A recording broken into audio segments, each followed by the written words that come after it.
Trump की हत्या का प्लान बना रहा ईरान। अमेरिकी राष्ट्रपति बोले, मुझे मरवाने से पहले खुद धरती में मिट जाओगे।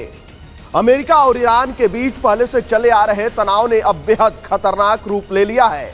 अमेरिका के राष्ट्रपति डोनाल्ड ट्रंप ने ईरान को अब तक की सबसे सख्त और घातक चेतावनी देते हुए साफ कहा है कि अगर उनकी जान को नुकसान पहुंचाने की जरा सी भी कोशिश हुई तो अमेरिका ईरान को दुनिया से मिटा देगा। यह बयान ऐसे समय में आया है जब दोनों देशों के बीच बयानबाजी चरम पर है और ईरान के भीतर भारी राजनीतिक व सामाजिक अशांति जारी है। वहीं एक इंटरव्यू में ट्रंप ने कहा, मेरे पास बहुत स्पष्ट निर्देश है, अगर मेरे साथ कुछ भी हुआ तो वे ईरान को धरती से मिटा देंगे। ट्रंप इससे पहले भी कई बार सार्वजनिक रूप से कह चुके हैं कि उन्होंने अपने सलाहकारों को आदेश दिया है कि अगर उनकी हत्या या किसी हमले के पीछे ईरान का हाथ पाया गया तो अमेरिका बिना किसी हिचक के ईरान को पूरी तरह खत्म कर देगा। ट्रंप के इस बयान ने अंतर्राष्ट्रीय राजनीति में खलबली मचा दी है। सवाल उठ रहा है कि अमेरिकी खुफिया एजेंसियों के पास किसी साजिश की ठोस जानकारी है। हालांकि अमेरिका की तरफ से इस पर कोई आधिकारिक सबूत सार्वजनिक नहीं किया गया है, लेकिन जिस तीखे अंदाज में ट्रंप ने चेतावनी दी है उसने हालात को और विस्फोटक बना दिया है।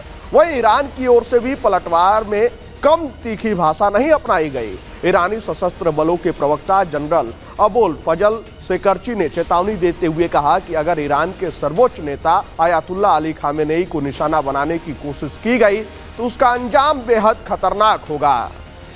उन्होंने कहा, अगर हमारे नेता की ओर किसी ने आक्रामक हाथ बढ़ाया तो हम न सिर्फ वह हाथ काट देंगे बल्कि उनकी पूरी दुनिया को आग में झोंक देंगे। दरअसल यह सारा विवाद तब और गहरा गया जब ट्रंप ने एक इंटरव्यू में आयतुल्लाह खामेनेई को बीमार आदमी बताते हुए कहा था कि वह देश को ठीक से चलाने में नाकाम रहे हैं और ईरान में नए नेतृत्व की जरूरत है। ट्रंप ने ईरानी सरकार पर जनता की हत्या और दमन का आरोप भी लगाया था। इन टिप्पणियों को तेहरान ने सीधे सीधे अपने नेतृत्व पर हमला माना। अमेरिका और ईरान के बीच तनाव की एक बड़ी वजह ईरान में चल रहे व्यापक विरोध प्रदर्शन है। खराब आर्थिक हालात, महंगाई और बेरोजगारी के खिलाफ हजारों लोग सड़कों पर उतरे, जिन पर ईरानी सरकार ने सख्ती से कार्रवाई की। वहीं डोनाल्ड ट्रंप ने इन प्रदर्शनों को लेकर ईरान के सामने दो स्पष्ट रेड लाइन खींच दी थी। पहली, शांतिपूर्ण प्रदर्शनकारियों की हत्या नहीं होनी चाहिए। दूसरी, विरोध प्रदर्शनों के बाद बड़े पैमाने पर फांसी नहीं दी जानी चाहिए। कुछ समय के लिए ऐसा लग रहा था कि अमेरिका वेनेजुएला की तरह ईरान में भी किसी बड़ी कार्रवाई की ओर बढ़ सकता है। हालांकि प्रदर्शनकारियों को फांसी देने की योजना पर कथित रोक की खबरों के बाद ट्रंप ने फिलहाल कदम पीछे खींच लिए थे।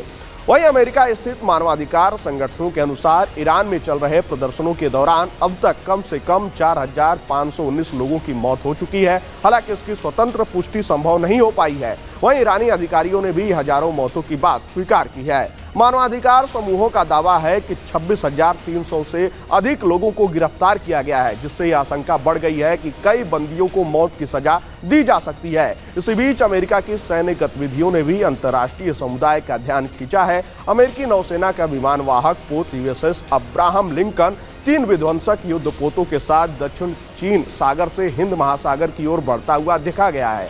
हालांकि अमेरिकी नौसेना ने आधिकारिक रूप से यह नहीं कहा है कि यह बेड़ा सीधे मिडिल ईस्ट के लिए जा रहा है, लेकिन उसकी दिशा और स्थिति से संकेत मिलते हैं कि यह क्षेत्र से कुछ ही दिनों की दूरी पर है। ट्रंप की धमकी, ईरान की आक्रामक चेतावनियां, अंदरूनी अशांति और अमेरिकी सैन्य तैनाती, ये सभी संकेत बताते हैं कि अमेरिका और ईरान के बीच तनाव अब केवल कूटनीतिक बयानबाजी तक सीमित नहीं रह गया है। अगर किसी भी स्तर पर हालात बिगड़े तो इसका असर सिर्फ इन दो देशों तक नहीं बल्कि पूरे मध्य पूर्व और वैश्विक राजनीति पर पड़ सकता है। दुनिया की नजरें अब इस बात पर टिकी है कि यह तनाव बातचीत से ढलेगा या इतिहास एक और बड़े संघर्ष की ओर बढ़ता दिखाई देगा।